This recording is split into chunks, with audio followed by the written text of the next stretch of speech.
గత నెలలో తేజ న్యూస్ టీవీలో ప్రసారమైన డ్రైనేజీని తలపిస్తున్న ఎల్ఎల్సి కాల్వ వార్తకు అధికారులు స్పందించారు.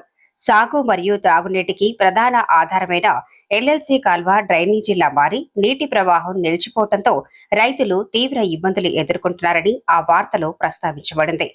ఈ నేపథ్యంలో అధికారులు చర్యలు చేపట్టి గత 20 రోజులుగా కాల్వ మరమ్మతు పనులను వేగవంతంగా నిర్వహించారు. కాల్వ ఇరువైపులా పెరిగిన ముళ్ల చెట్లు తొలగించడంతో పాటు కాల్వలో పేరుకుపోయిన చెత్త, బురద, పిచ్చి మొక్కల్లో జేసీబీ సహాయంతో పూర్తిగా శుభ్రం చేశారు. ఈ విషయమై నీటిపారుదల శాఖ, లష్కర్లు, సూపర్వైజర్లు స్పందిస్తూ కాల్వ మరమ్మతుల కోసం సిఫార్సులు పంపించగా ప్రభుత్వం నిధులు మంజూరు చేసి పనులు చేపట్టినట్లు తెలిపారు. రైతులు కూడా సహకరించి కాల్వలో చెత్త వేయకుండా పరిశుభ్రత పాటించాలని అధికారులు సూచించారు.